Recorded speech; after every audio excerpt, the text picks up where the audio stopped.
This thing of human trafficking, as you know, is a serious global problem. Okay, and we have laws here. We have institutions globally. It manifests itself in in very different forms, some of which are very subtle.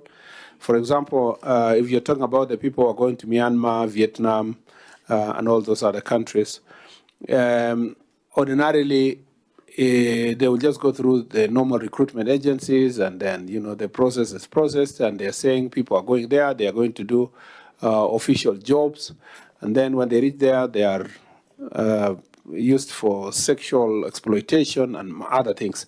So it's also important that we look at these things holistically.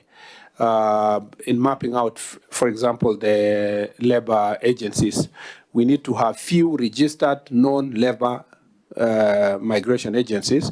We also need to make sure that the society is aware of this, what is trafficking, and before someone allows their child to go out of the country, they should be able to know where they're going, which job, where is the application letter, and so forth. But again, they also take advantage of illiteracy. That's why they go for the marginalized areas where literacy levels are very low. I don't know. This is just off my head. I don't want to be a roadside declaration kind of a person. But I think at some point, like we have established other special units, perhaps a special police unit for human trafficking will have to be established at some point. It might be actually necessary, so that even if it is not a fully fledged, that it is all over, but a smaller unit that thinks through, coordinates the assesses the patterns, receives the intelligence report, and works with the officers on the ground. It might be necessary to have a special unit to deal with human trafficking.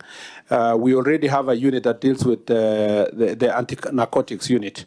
Again, we have already had a lengthy discussion with NACADA. We think that NACADA's proposal is that this anti-narcotic unit needs to be strengthened. The IG is working on how best it can be made stronger.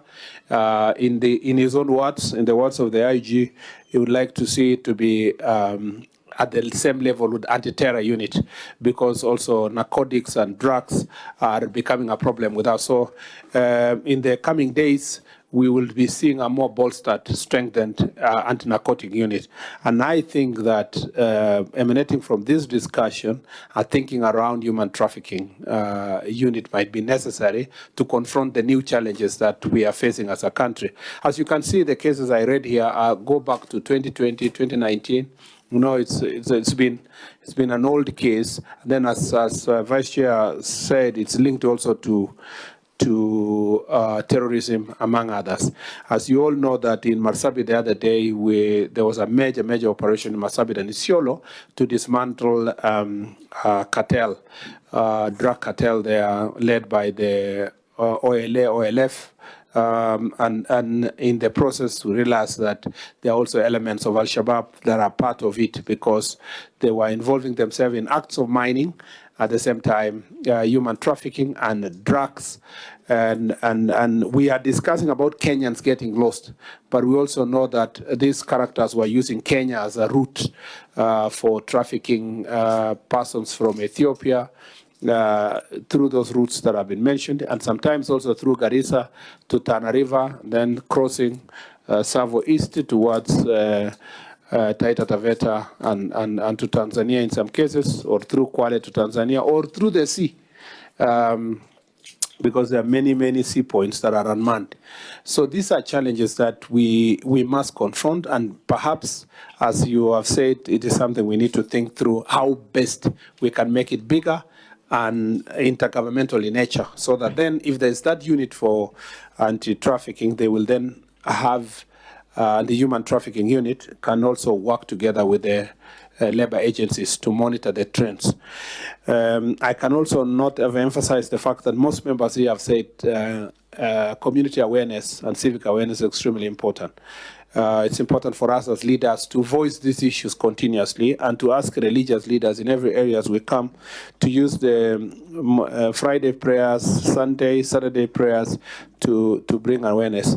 You'll be surprised, Mr. Chair, that this is not just confined to the north. some of these recruitment agencies traffic people.